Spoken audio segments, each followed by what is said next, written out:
आधार है, जो बुक आधार बनी हुई थी, उसका नाम ब्रह्मसूत्र है और उसकी रचना बदरायणी के द्वारा की गई थी। ठीक है, इसीलिए कहा जाता है कि इस दर्शन के जो संस्थापक है वो ये अपने वेद व्यास है। और इस जो उत्तर मीमांसा है उसमें कई तरह के वाद है, जैसे शंकराचार्य की जो वाद है अद्वैतवाद वो भी आती है, रामानुजाचार्य की जो है विशिष्टाद्वैतवाद वो भी आती है, माधवाचार्य की जो वाद है दैतवाद वो भी आती है। मतलब इस तरह की जो भी वाद हम लोग पढ़ते हैं वो सबको उत्तर मीमांसा में शामिल किया गया है, तो ये भी याद रखेंगे आप लोग। और इसकी जो बेस है, जो बुक बेस है, उसको ब्रह्मसूत्र कहा जाता है। ठीक है, ये जो न्याय दर्शन है इस पर एक जर्मन मूल के ब्रिटिश भारतविद हैं फ्रेडरिक मैक्स मुलर, इन्होंने कहा है कि दर्शन की ये जो 6 शाखाओं का विकास है वो कई पीढ़ियों के दौरान व्यक्तिगत विचारों के योगदान के फलस्वरूप हुआ है। तो ये भी याद रखेंगे। हो सकता है ये स्टेटमेंट डाल के आपसे पूछ दे कि ये जो स्टेटमेंट है अपने भारतीय दर्शन के प्रति वो किन के द्वारा दिया गया था, या हो सकता है पूछ दे इनका नाम देकर है कि इन्होंने जो स्टेटमेंट दिया इनका संबंध किस कंट्री से है।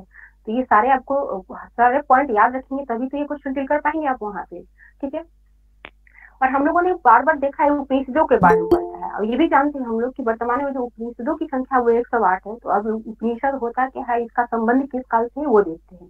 जैसे उपनिषद जो है इसका संबंध उत्तर वैदिक ग्रंथों मतलब काल से है। और ये जो उपनिषद है इसका शाब्दिक अर्थ होता है गुरु के समीप बैठना। कई वन लाइनर आप एग्जाम देखे दिए होंगे, या रेलवे है, इवन बीपीएससी में, बीएसएससी वगैरह में, तो ये क्वेश्चन कई बार पूछ चुका है कि उपनिषद का शाब्दिक अर्थ क्या होता है। ठीक है, तो इसका शाब्दिक अर्थ है गुरु के समीप बैठना। और ये उपनिषद है इसमें जो है वार्तालाप के रूप में अध्यापकों और विद्यार्थियों के बीच बातचीत को संकलित किया गया है। ठीक है, ये कोई मतलब लिखा नहीं गया है। उस समय के जो अध्यापक थे और जो विद्यार्थी थे जो विभिन्न प्रकार के टॉपिक्स पे बात करते थे, बस उसी को ये संकलित कर दिया गया है।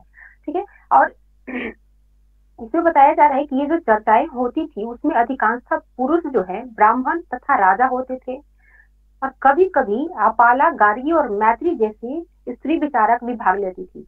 तो यहाँ से दो चीज निकलता है, एक कि अपाला, गार्गी, मैत्री जो थी वो भी उपनिषदों में मतलब चर्चाओं में भाग लेती थी। ठीक है, और दूसरा कि ये जो अपाला, गार्गी और मैत्री जो है, जो स्त्री विचारक है, इनका संबंध उत्तर वैदिक काल से है। इस पे क्वेश्चन आपको देखने को मिला है और आगे मिलने की भी संभावना है। तो याद रखेंगे ये जो 3 महिला विदुषी थी इनका संबंध उत्तर वैदिक काल से है, और ये उपनिषदों के लिए जो चर्चाएं होती थी उसमें हमेशा भाग लेती थी। ठीक है, इसमें बताया जा रहा है कि ये जो चर्चाएं होती थी उसमें निर्धन व्यक्ति जो है इसमें बहुत कम ही रेयरली भाग लेते थे। लेकिन इसके जो अपवाद है, एक सत्यकाम जबाला, ठीक है, ये दासी के पुत्र हैं और ये इन चर्चाओं में भाग लेते थे। तो इनको भी याद रखेंगे, इनसे भी क्वेश्चन कई आयोग ने पूछा है। उसके बाद देखते हैं कि पाणिनि एक जो है संस्कृत भाषा के व्याकरण की रचना इन्होंने की थी। ये जो बुक है संस्कृत व्याकरण की, इसमें इन्होंने स्वरों और व्यंजनों को एक विशेष क्रम में रखकर उसके आधार पर सूत्र की रचना की थी। और ये जो सूत्र है बीज गणित के सूत्रों से काफी मिलते जुलते हैं। ये लैंग्वेज संस्कृत है बट इसका संबंध गणित से मतलब दिखता है। ठीक है, तो ये याद रखेंगे, हो सकता है इससे क्वेश्चन बन जाए। उसके बाद देखिए कि 2500 वर्ष पूर्व जैन धर्म के जो 24वें तीर्थंकर थे पार्श्वनाथ, और अंतिम जो वर्तमान थे, उन्होंने अपना विचार दिया था। इनके बारे में हम लोग डिटेल पढ़ेंगे आगे, जब 7th क्लास का पढ़ेंगे तो वहां पे देखेंगे। इसमें इनके कुछ विचार बताया गया है, तो उसको हम लोग देखेंगे यहाँ पे। इसमें बताया गया है कि महावीर का कहना है कि सभी जीव जीना चाहते हैं, सभी के लिए जीवन प्रिय है। ठीक है, ये स्टेटमेंट काफी इंपॉर्टेंट है। यही स्टेटमेंट देके पूछ दे कि किन के द्वारा कहा गया है, तो याद रखेंगे ये महावीर का कथन है। उसके बाद इसमें बताया गया है कि जैन धर्म की जो शिक्षा है लगभग 1500 वर्ष पूर्व गुजरात के वल्लभी नामक स्थान पर लिखा गया था। जब जैन धर्म की प्रथम सभा जो हुई थी वल्लभी में, तब वहां पे उससे संबंधित जितने भी शिक्षा थे उनको बुक के रूप में दिया गया था। ये हम लोगों ने गाइड बुक में पढ़ा है, तो ये इसी का बात करता है। उसके बाद बताया जा रहा है कि महावीर तथा बुद्ध दोनों का मानना था कि घर त्याग करने पर ही सच्चे ज्ञान की प्राप्ति हो सकती है। ठीक है, तो अगर ये पूछ दे कि घर त्याग कर सच्चे ज्ञान की प्राप्त किया जा सकता है, ये किनका मानना था, तो अगर आप नहीं जान रहे होंगे कि ये दोनों महावीर और बुद्ध दोनों ये चीज मानते थे, तो हो सकता है फंस जाए आप। ठीक है, तो याद रखेंगे ये जो थॉट था वो दोनों का था, और इसी के आधार पर उन्होंने ऐसे व्यक्ति को जो घर छोड़कर ज्ञान की प्राप्ति की खोज में निकले थे, उनके लिए संघ नामक संगठन की गठन ये दोनों द्वारा किया गया था। ठीक है, उसके बाद देखते हैं कि जो विनय पिटक जो बौद्ध धर्म से संबंधित बुक है, उसमें संघ में रहने के लिए बनाए गए नियमों का पता मिलता है। उसमें बताया गया है कि किस तरह से आप संघ में रहेंगे, किस तरह से उसमें शामिल होंगे। तो आप लोगों ने देखा होगा जब वन लाइनर एग्जाम होती है तो उसमें पूछा जाता है कि विनय पिटक में क्या किस चीज का वर्णन किया गया है। तो यहाँ के संघ के नियमों के बारे में वर्णन है, और ये जो नियम है उससे पता चलता है कि उस समय जो संघ थी उसमें पुरुष और महिला के लिए रहने की जो व्यवस्था थी वो अलग अलग थी।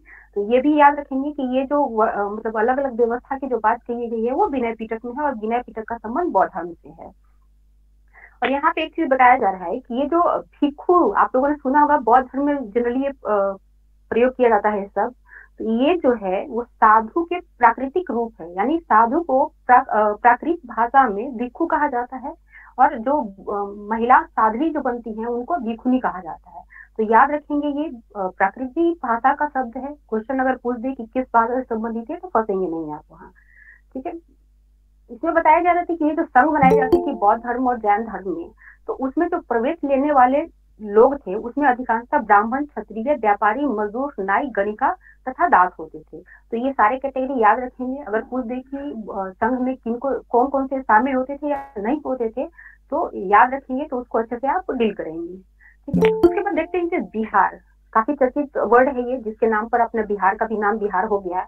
ये जो बिहार था वो भिक्षु और भिक्षुणियों के रहने के स्थान को बोला जाता है। तो अभी हम लोगों ने बहुत ये बेसिक यही जाना है कि ये बिहार जो है ये क्या होते थे। बहुत कुछ में हम लोग को जानना अभी है नया चीज, जो कि हम लोग को गाइड बुक में नहीं मिलता है और एनसीईआरटी बहुत अच्छे से बताती है। तो आइए देखते हैं ये बिहार क्या है।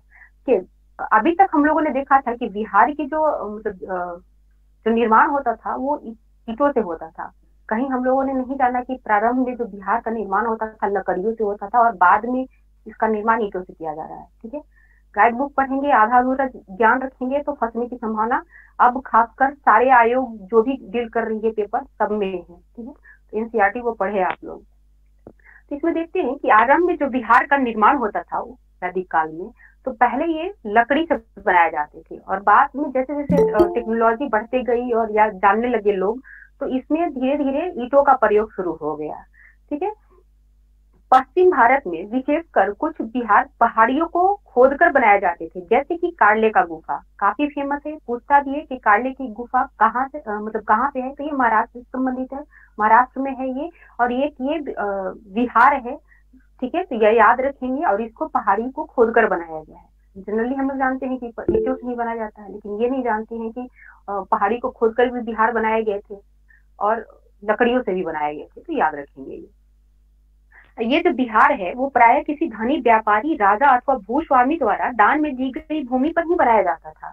ये भी याद रखेंगे कि इनका निर्माण किसके द्वारा दान की गई भूमि पर होता था। ठीक है, बौद्ध धर्म के महायान शाखा के विकास के साथ ही बुद्ध की प्रतिमा बनाई जाने लगी, और अधिकांश मूर्तियां जो है मथुरा में, और कुछ बुद्ध की जो प्रतिमा है वो तक्षशिला में बनाई गई है। जब आप पीछे का प्रीवियस क्वेश्चन मतलब उल्टेंगे तो आई थिंक 67 में ये पूछा था कि बौद्ध धर्म से संबंधित जो अधिकांश मूर्तियां बनाई गई थी वो कहाँ बनाई गई थी। ठीक है, तो वो मथुरा है, और कुछ मूर्तियां जो है तक्षशिला में भी बनाई गई हैं। और ये मूर्तियां कब से बनाई गई, जब से महायान शाखा की विकास हुई है। तो ये सारे पॉइंट आप याद रखेंगे, क्वेश्चन बना हुआ है और आगे भी बनने की संभावना है। ठीक है, उसके बाद देखते हैं कि बौद्ध धर्म दक्षिण पूर्व के तरफ श्रीलंका, म्यांमार, थाईलैंड और इंडोनेशिया सहित दक्षिण पूर्व एशिया के अन्य भागों में भी फैला, और इस क्षेत्र में बौद्ध धर्म की थेरावाद शाखा जो है काफी पॉपुलर थी। तो ये चीज भी कहीं भी आपको खासकर रूशन टाइप का जो गाइड है वहां नहीं बताया गया है, खाली बताया गया है कि मतलब दक्षिण पश्चिम एशिया में तो ये फैला हुआ है, दक्षिण पूर्वी एशिया में, बट कौन सी शाखा इसकी वहां पे ज्यादा पॉपुलर है ये भी नहीं बताया जा रहा है। तो ठीक है, तो गाइड बुक से बचिए और टेक्स्ट बुक को रेफर कीजिए आप लोग।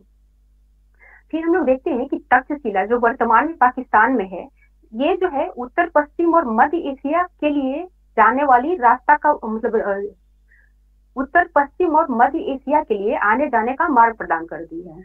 ठीक है, तो इससे भी क्वेश्चन बनने की संभावना है। पूछ दे कि कौन सा ऐसा स्थान है जो उत्तर पश्चिम एशिया और मध्य एशिया के लिए तो राह प्रोवाइड करती है, तो वो है तक्षशिला। इसमें बताया जा रहा है कि उज्जैन जो है उत्तरी भारत से दक्षिणी भारत जाने वाले रास्ते में पड़ता है। एनसीईआरटी जब आप पढ़ेंगे 6th क्लास की जब 7th चैप्टर, तो इसको वहाँ पे क्वेश्चन भी वन लाइनर बनाया गया है। उसमें पूछा गया है कि उज्जैन जो है उत्तरी भारत को पूर्वी भारत से जोड़ती है, तो आपको वहाँ सही और गलत करना है, ठीक है। तो इस तरह के क्वेश्चन आयोग भी बनाने लगी है और डायरेक्ट एनसीईआरटी से उठाती है। तो क्वेश्चन वहाँ पे मतलब चैप्टर तो पढ़े, साथ में वहाँ का क्वेश्चन आंसर भी आप लोग बनाए, ठीक है। तो ये यहाँ पे साफ बताया गया है कि उज्जैन जो है उत्तरी भारत से दक्षिणी भारत जाने के लिए रास्ता प्रोवाइड करती थी, नहीं कि पूर्वी भारत, ठीक है। तो इस तरह का अगर क्वेश्चन आयोग दे देती है तो आप लोग गलत ना करें वहां पे, इसलिए इसको पढ़े आप, ठीक है। फिर अर्थशास्त्र के अनुसार बताया गया है कि मौर्य काल में उत्तर पश्चिम क्षेत्र जो है कंबल के लिए तथा दक्षिण भारत सोने और कीमती पत्थरों के लिए प्रचलित था, ठीक है। तो इसमें भी क्वेश्चन बनने की संभावना है। अगर पूछ दे कि अर्थशास्त्र में के अनुसार दक्षिण भारत किस लिए मतलब प्रसिद्ध था उस समय, तो सोना और कीमती पत्थरों के लिए, ठीक है। उसके बाद देखते हैं कि मेगास्थनीज जो है चंद्रगुप्त के दरबार में पश्चिम एशिया के यूनानी राजा सेल्यूकस निकेटर का राजदूत था। ये तो सबको पता है क्योंकि गाइड बुक में सबने पढ़ा होगा इसको, ठीक है। और ये भी पता है कि अशोक के जो अधिकांश अभिलेख है वो प्राकृतिक भाषा और ब्राह्मी लिपि में मिला है। लेकिन कल मैंने आपको बताया था कि कंधार से जो अशोक की अभिलेख मिली थी उस पे 2 लिपियों का यूज किया गया था, वो अरमाइक थी और यूनानी लिपि थी। एकमात्र मतलब अभिलेख है जिसपे 2 लिपियां हैं, तो उसको भी याद रखेंगे। और साथ में ये भी याद रखेंगे कि भारत में जितने भी अशोक के अभिलेख मिले हैं उसपे प्राकृतिक भाषा और ब्राह्मी लिपि का यूज किया गया है। और एक और वर्ड देखेंगे जिसको यहाँ पे प्राकृतिक भाषा में उसको किस तरह से बोलते हैं। जैसे अभी हम लोगों ने देखा था कि साधु को प्रकृति भाषा में भिक्षु कहा जाता है, उसी तरह धर्म का प्राकृतिक रूप धम्म है। तो हम लोग देखते हैं ये बौद्ध धर्म में अधिकतर धम्म कहा जाता है, तो वो जो है प्राकृतिक भाषा में एक संस्कृत शब्द है धर्म का, उसका वो ट्रांसलेट किया हुआ है। तो यहाँ पे 2 वर्ड हम लोगों ने सीखा है जो प्राकृतिक भाषा में है, एक है धम्म और दूसरा है भिक्षु, दोनों याद रखेंगे आप। उसके बाद देखते हैं कि अशोक द्वारा धम्म महामात्र नाम के अधिकारी की नियुक्ति की गई थी। ये जगह जगह जाकर यानी घूम घूम कर धर्म की शिक्षा देते थे लोगों को। तो ये तो काफी बेसिक है, सबको पता होगा आई थिंक। उसके बाद देखते हैं कि अशोक द्वारा धर्म के विचार को प्रसारित करने के लिए सीरिया, मिस्र और ग्रीस में दूत भेजे गए थे और श्रीलंका में अपने पुत्र और पुत्री को भेजा गया था।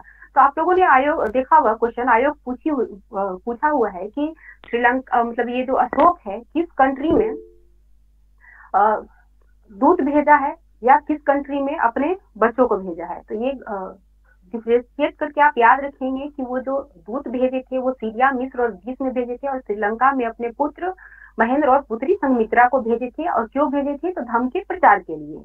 उसके बाद देखते हैं कि बिहार के रामपुरवा से प्राप्त मौर्यकालीन स्तंभ के शीर्ष पर एक कुबड़ वाला बैल की आकृति मिली है जो वर्तमान में राष्ट्रपति भवन में संरक्षित है। और इस पे आयोग क्वेश्चन बना चुकी है।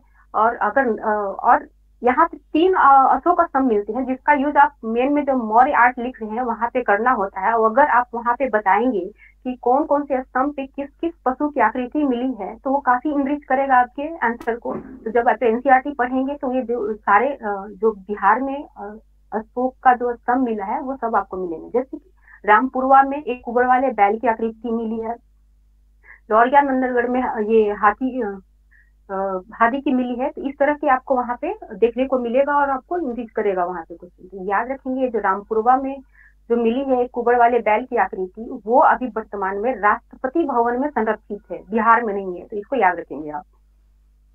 अब इसमें बताया जा रहा है कि अशोक संभवतः ऐसा पहला शासक था जिन्होंने अभिलेख के द्वारा जनता तक अपनी संदेशों को पहुंचाने की कोशिश की है, ठीक है। यहाँ जो अशोक के काल में कर जो है वो नियमित रूप से लिया जाता था और नजराना भी लिया जाता था जो अनियमित रूप से लिया जाता था। ये दोनों याद रखेंगे कि उस समय कर और नजराना दोनों वसूला जाता था, कर को नियमित और जबकि नजराना को अनियमित रूप से वसूला जाता था। अब चैप्टर 8 है जो कि काफी इंपॉर्टेंट है और इससे लगातार क्वेश्चन आपको बीपीएससी पीटी में भी देखने को मिल रहा है। और अभी बिहार एसआई का जो एग्जाम हुआ है उसमें भी डायरेक्ट क्वेश्चन देखने को मिला है। आरओ का जो एग्जाम हुआ यूपी में उसमें भी देखने को मिला है, ठीक है। तो काफी इंपॉर्टेंट है, इसको बहुत अच्छे से करेंगे, देखते हैं इसको, ठीक है। जैसे इसमें बताया जा रहा है कि भारतीय उपमहाद्वीप में लोहे का प्रयोग लगभग 3000 साल पहले शुरू हुआ था। कल भी मैंने बताया था कि जब महापाषाण काल का की कब्रें थी उसमें लोहे का हल मिलता था, कुछ वस्तु मिलते थे, तो उसी समय भारतीय उपमहाद्वीप में लोहे का प्रयोग शुरू हुआ है। ठीक है, जो लगभग 3000 वर्ष पहले शुरू हुआ है। दक्षिण तथा उत्तरी हिस्सों के जो अधिकांश गांव थे उसमें कम से कम 3 तरह के लोग रहते थे। अब यहाँ पे दक्षिण और उत्तर भारत की स्थिति को ये दर्शा रहे हैं और इसमें बताया जा रहा है कि यहाँ के जो गांव है उसको किस तरह से डिवाइड करके उनको क्या क्या बोला जाता था। जैसे दक्षिण क्षेत्र में रहने वाले लोग, ठीक है, वहां पे जो बड़े बड़े भूस्वामी थे उनको दल्लाल कहा जाता था। और इस ये जो टर्म है ना, इससे डायरेक्ट क्वेश्चन आपको वहां पे देखने को मिलता है। ये किसी भी कोई भी एग्जाम देख रहे हैं वन लाइनर, आपको डायरेक्ट क्वेश्चन मिलेगा और प्रीवियस ईयर उठाकर देखिए, वहाँ सीधे पूछते हैं कि दल्लाल किसे को कहा जाता था, उनवार किसे कहा जाता था। ठीक है, तो ये चैप्टर 8 में बहुत अच्छे से डिफाइन किया हुआ है, जिसमें बताया गया है कि तमिल क्षेत्र में बड़े भूस्वामियों को दल्लाल कहा जाता है, साधारण हलवाहों को उनवार कहा जाता है, यानी कि जो छोटे कृषक थे दक्षिण भारत में उसको उनवार कहा जाता था। और भूमिहीन मजदूर थे जिनके पास अपनी भूमि नहीं थी, वो दूसरों की भूमि पे वर्क करते थे, तो उनको दास, कैडसियार और अधिमई कहा जाता था। इनके 3 नाम थे, तीनों को याद रखेंगे और ये भी याद रखेंगे कि किस क्षेत्र में इनको ये चीज बोला जाता था। फिर आते हैं उत्तरी क्षेत्र में। ठीक है, उत्तरी क्षेत्र में गांव के जो प्रधान व्यक्ति थे उनको ग्राम भोजक कहा जाता था। ये जो पद था वो वंशानुगत था। इस पद पर आमतौर पर गांव का सबसे बड़ा भूस्वामी मतलब पदस्थापित होता था और इनके जमीन पर दास और मजदूर कार्य करते थे। ठीक है, इससे भी क्वेश्चन देखने को आपको अक्सर मिलेगा वन लाइनर एग्जाम में। तो ये सारे टर्म को बहुत अच्छे से करेंगे। ग्राम भोजक किस क्षेत्र में प्रचलित थे, हो सकता है पूछ दे, तो ये उत्तरी भारत में प्रचलित थे। उनवार जो थे वो दक्षिणी भारत में प्रचलित थे। ठीक है, और ये देखेंगे ये जो उत्तरी भारत में जो ग्राम भोजक थे, ठीक है, इनको कुछ वर्क दिया जाता था। इससे संबंधित क्वेश्चन भी आपको देखने को मिलेगा जब आप विभिन्न प्रकार मतलब पीसीएस का एग्जाम आप अगर दे रहे हैं और देखेंगे, खासकर यूपी पीसीएस का देखेंगे, तो वहाँ पे इससे संबंधित क्वेश्चन मिलेगा कि ये जो ग्राम भोजक है उनको कौन कौन सा वर्क दिया जाता था।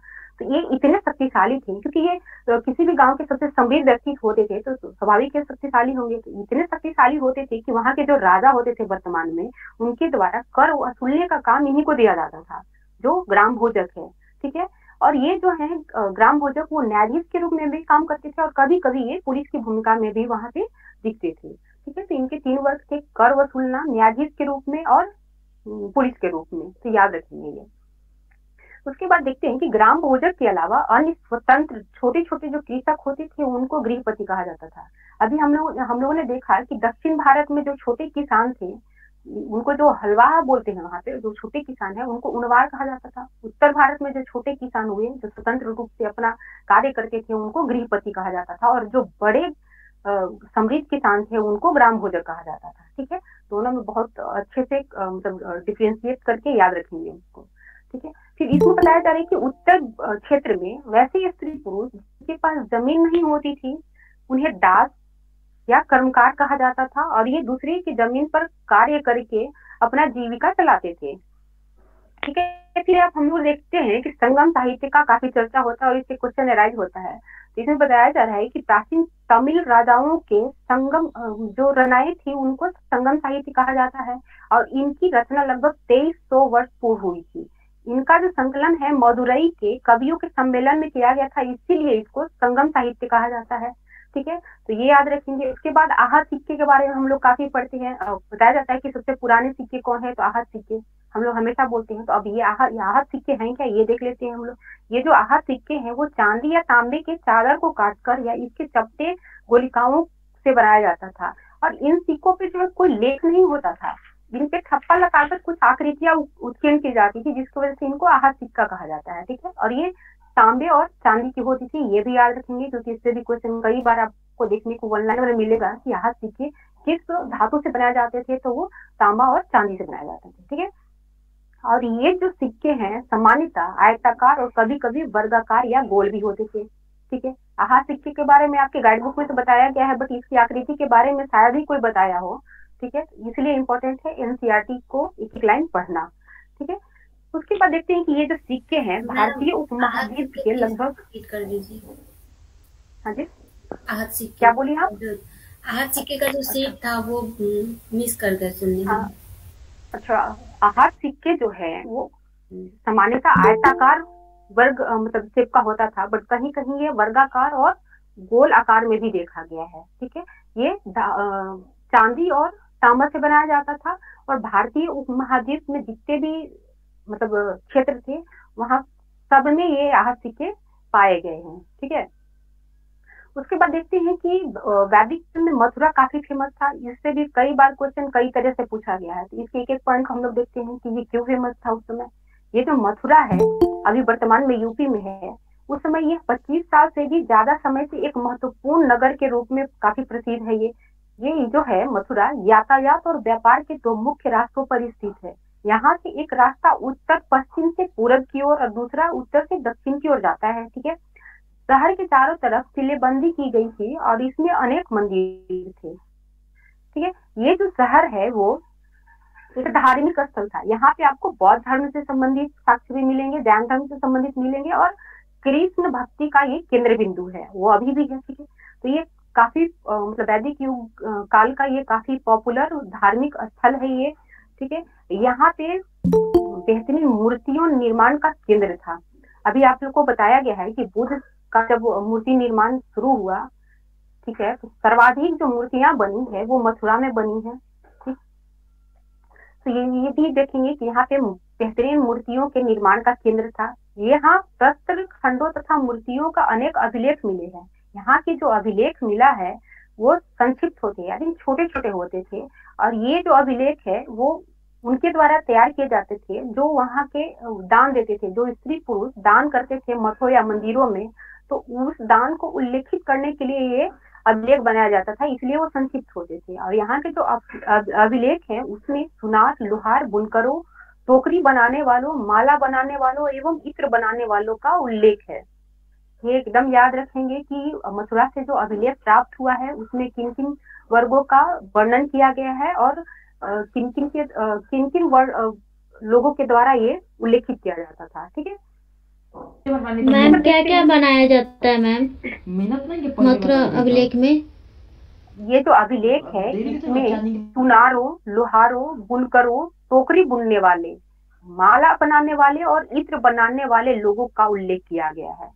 ठीक है, और ये जो अभिलेख है मुख्यतः स्त्री और पुरुष दोनों के द्वारा लिखवाया जाता था, और वे वैसे स्त्री पुरुष होते थे जो मठों और मंदिरों को दान देते थे, इसलिए इसकी आकार संक्षिप्त होती थी। ठीक है, समझ गए? चलिए फिर देखते हैं कि लगभग 2500 वर्ष पूर्व उत्तर में वाराणसी तथा दक्षिण में मदुरई कपड़ा का प्रसिद्ध केंद्र है। क्वेश्चन बना हुआ है इस पे, और आयोग ने पूछा था कि इसमें से कौन सी क्षेत्र जो है वैदिक काल में कपड़ा बनाने के केंद्र के रूप में विकसित हुआ था। तो मदुरई और वाराणसी दोनों था, और लोगों ने जनरली वहां पे मदुरई लगाया है और क्वेश्चन को गलत करा है। तो याद रखेंगे उत्तर क्षेत्र में वाराणसी और दक्षिण क्षेत्र में मदुरई दोनों कपड़ा क्षेत्र के रूप में काफी विकसित थे उस समय 2500 वर्ष पूर्व। ठीक है, ये जो टाइम है यानी 2500 वर्ष पूर्व का जो टाइम है, इसमें शिल्पकार तथा व्यापारी अपने अपने संघ बनाते थे जिन्हें श्रेणी कहा जाता था। तो ये इससे भी क्वेश्चन बनने की संभावना है कि श्रेणी क्या है और या किसके द्वारा बनाई जाती थी।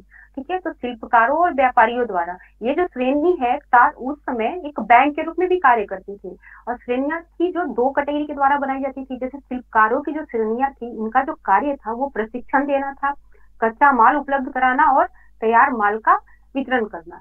ठीक है, और व्यापारियों की जो श्रेणियां थी वो व्यापार का संचालन करते थे। तो याद रखेंगे दो वर्ग के द्वारा श्रेणियां बनाई जाती थी, मतलब संघ बनाई जाती थी जिसको श्रेणी कहा जाता था, और ये जो श्रेणी है वो बैंक के रूप में भी कार्य करते थे। तो ये याद रखना होगा आपको।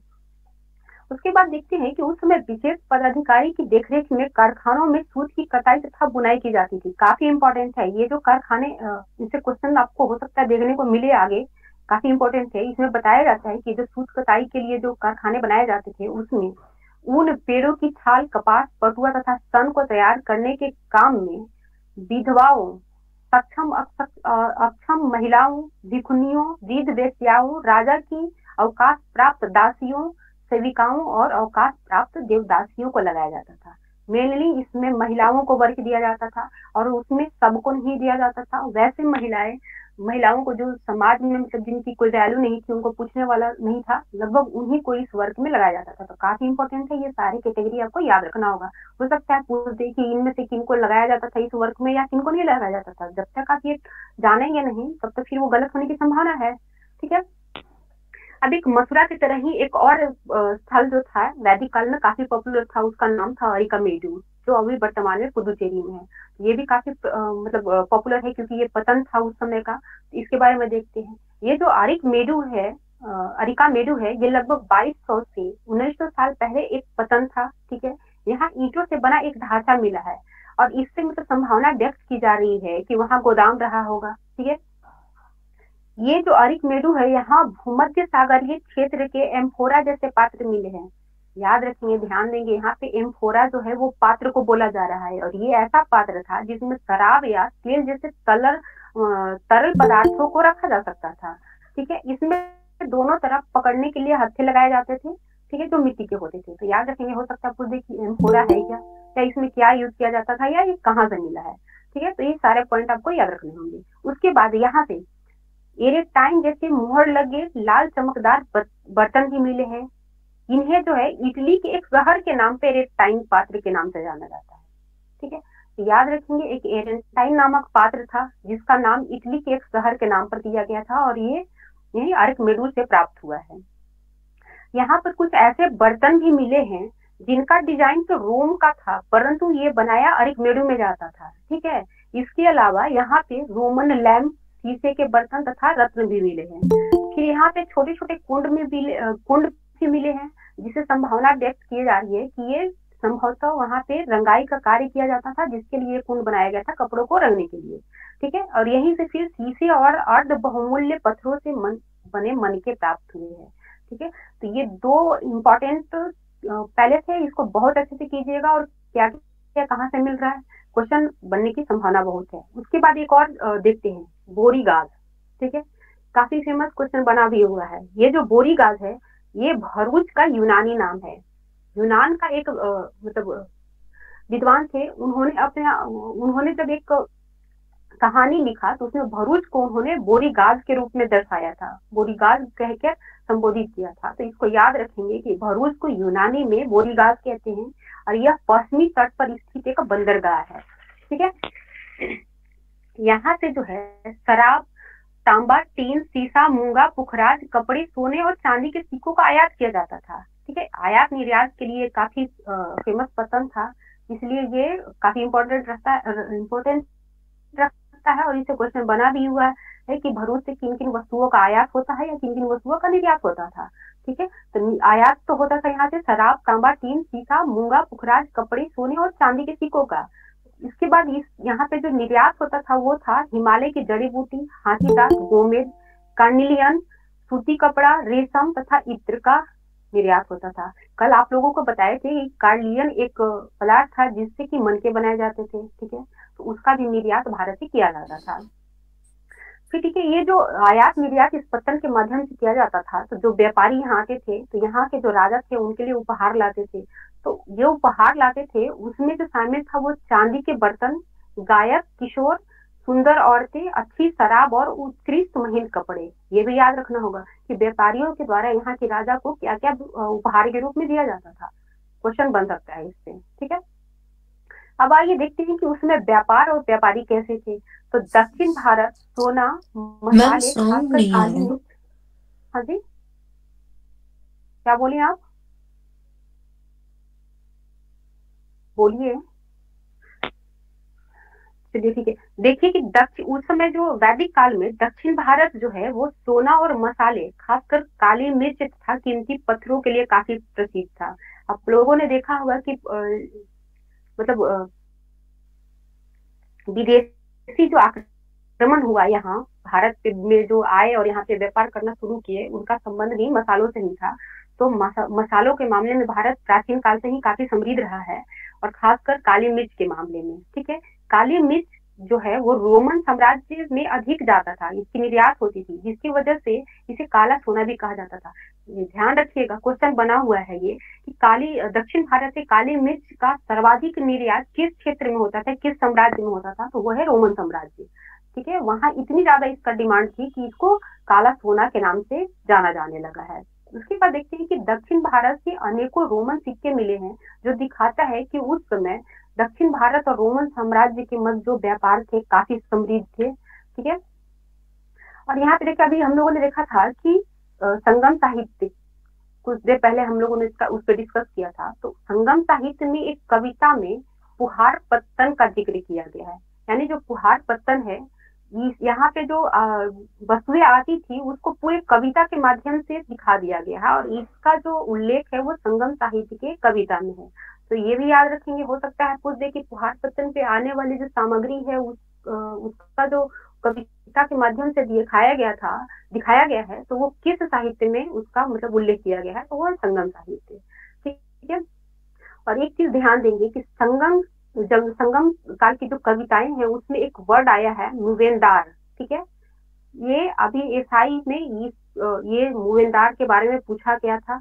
उसमें पूछा गया था कि मूवेंदार से दक्षिण भारत के कौन कौन से शासक है, उनको शासक वर्ग को दिखाया जाता है। ठीक है, जो भी एग्जाम दिए होंगे अभी एसआई का, तो वो जान रहे होंगे इस क्वेश्चन को। ठीक है, और यहाँ पे देखते हैं कि जो मूवेंदार है इसका शाब्दिक अर्थ होता है मुखिया। ठीक है, इस शब्द का प्रयोग 3 शासकों परिवारों के लिए हुआ है, उसमें जो है चोल, चेर और पांडे हैं। सेम क्वेश्चन पूछा हुआ था। ये 3 जो मुखिया हैं, ये अपने इनका जो दो सत्ता केंद्र होता था, एक मतलब नदी तट के और एक आंतरिक वे में। ठीक है, तो इनका जो 6 केंद्र था, इनमें से 2 सबसे महत्वपूर्ण थे। एक था चोल साम्राज्य का पत्तन पुहार या कावेरी पट्टनम, पुहार को ही कावेरी पट्टनम कहा जाता है, और दूसरा था पांड्यों की राजधानी मदुरई। तो ये ध्यान देंगे, बीपीएससी में क्वेश्चन पूछा था कि इनमें से कौन सी जो पत्तन है पूर्वी तट पर है या पश्चिमी तट पर है। तो जब तक आप लोग इसको मतलब डिवाइड करके नहीं याद रखेंगे तब तक गड़बड़ होगा। जैसे अभी यहाँ पे हम लोगों ने 2 पत्तन देखा है, एक पुहार देखा है और एक मदुरई। तो ये दोनों पत्तन जो है पूर्वी तट पे है, और अभी हम लोगों ने भरूच के बारे में उधर पढ़ा थोड़ा देर पहले, तो ये पश्चिमी तट पर स्थित पत्तन थी। ठीक है, तो ये भी साथ में आप मैपिंग पे भी काम करते चलेंगे इस पे। उसके बाद देखते हैं कि पश्चिमी भारत में सतवाहन नामक राजवंश का उदय हुआ इस टाइम। ठीक है, इस वंश का जो सबसे प्रमुख राजा थे वो गौतमी पुत्र श्री सातकर्णी थे। सतवाहन वंश के जो शासक थे वो दक्षिणापंथ के स्वामी कहे जाते थे, और दक्षिणापंथ का जो शाब्दिक अर्थ होता है वो दक्षिण की ओर जाने वाली रास्ता से होता है। ठीक है, श्री सातकर्णी के बारे में उनकी मां गौतमी बालश्री द्वारा दान किए गए अभिलेख से पता चलता है, और इससे आयोग बना चुकी है। उसमें पूछा गया है कि कौन से ऐसे सतवाहन वंश के राजा हैं जिनके बारे में जानकारी उनकी मां के अभिलेख से प्राप्त होती है, तो उनका नाम है श्री सातकर्णी। ठीक है, इन्होंने पूर्व, पश्चिम तथा दक्षिणी तटों पर अपनी सेनाएं भेजी थी। ये भी पॉइंट याद रखेंगे, हो सकता है अगले बार पूछ ले कि सतवाहन वंश के वैसे कौन से राजा थे जिन्होंने पूर्व, पश्चिम और दक्षिण तटों पर अपनी सेनाएं भेजी थी, तो वो श्री सातकर्णी थे। ठीक है, और एक चीज और देख लेंगे कि रेशम बनाने की जो कला है उसकी खोज लगभग 7000 वर्ष पहले हुई। इस तरह की डेट भी पूछते रहती है आयोग, तो इसका भी आप लोग ध्यान रखेंगे। ठीक है, आज इतना था, जरा इसको आप लोग एक बार रिवाइज कीजिए। बताइए कि उत्तर मीमांसा जो है अपना दर्शन है, इसका एक और नाम है, क्या किस नाम से इसको जानते हैं हम लोग? वेदांत। वेदांत। ठीक है, और इसकी जो स्थापना है वो किसके द्वारा की गई है? व्यास या बद्रयान। हाँ, बद्रायन या व्यास, इसी पर्सन को कहा जाता है। ठीक है, ये बताइए उपनिषद जो है वो किस काल से संबंधित है? वैदिक काल से। वैदिक काल से। उत्तर वैदिक काल। हाँ जी, उत्तर वैदिक काल। ठीक है, ये बताइए ये जो उपनिषद है उसमें 3 जो महिला जो विचारक थी उनका वर्णन है, क्या क्या नाम था उनका? गार्गी, हाँ, मैत्री और अपाला। जी, ये तीनों नाम याद रखिएगा, बोलिए मत, क्योंकि क्वेश्चन बनता है और बनने की संभावना भी है। ठीक है, जी। और ये बताएं कि बुद्ध के मतलब ये जो बुद्ध जो है लिप्सा को क्या कहकर संबोधित किया था इन्होंने? कृष्णा। हाँ कृष्णा, ठीक है। कृष्णा। हमारे हाँ भारतीय दर्शन कितने हैं, कितने दर्शन हैं यहाँ पे? 6 हैं, जिसको षड दर्शन कहा जाता है, ठीक है। और ये बताइए कि उत्तर मीमांसा का जो बेसिक बुक है ब्रह्मसूत्र, इसकी रचना किसके द्वारा की गई थी? ब्रह्मसूत्र वेद व्यास के द्वारा। हाँ, वेद व्यास के द्वारा या बदरायन, अगर दोनों में से कोई भी नाम हो आप लगाएंगे उसको, ठीक है।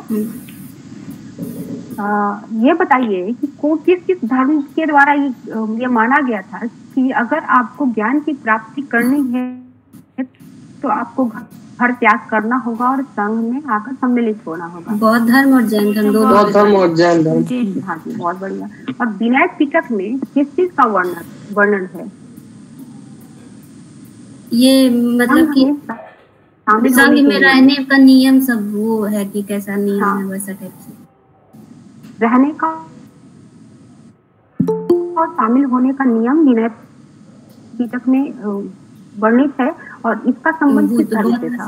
विनय पिटक जो जनरली भिक्षु और भिक्षुणियों के रहने की जो स्थान है उसका निर्माण प्रारंभ में किसके द्वारा, किस मतलब पदार्थ के द्वारा किया जाता था?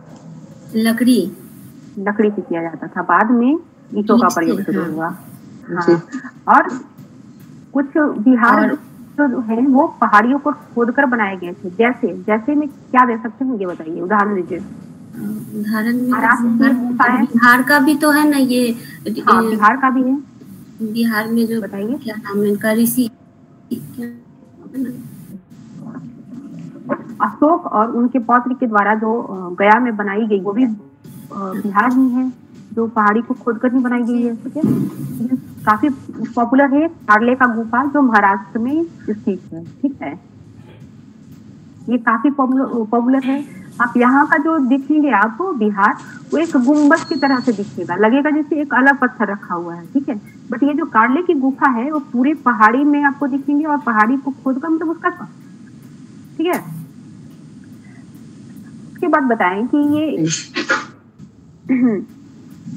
ये जो बिहार बनाया जाता था तो किस समुदाय द्वारा जो दान दी जाती थी भूमि, उससे बनाया जाता था? ये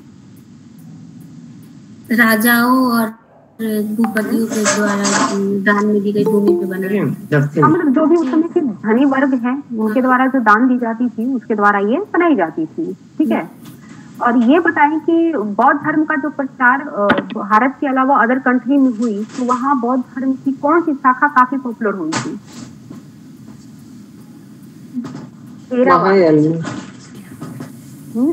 थेरावाद। महायान शाखा आने के बाद बुद्ध की मूर्ति बनना प्रारंभ हुई थी। हाँ, वो महायान जब शाखा विकसित हुई थी तब, ठीक है। तो ये बताइए कि बौद्ध की जो मूर्ति बनाई जा रही थी उस समय, तो सर्वाधिक मूर्ति का निर्माण कहाँ पे किया गया था?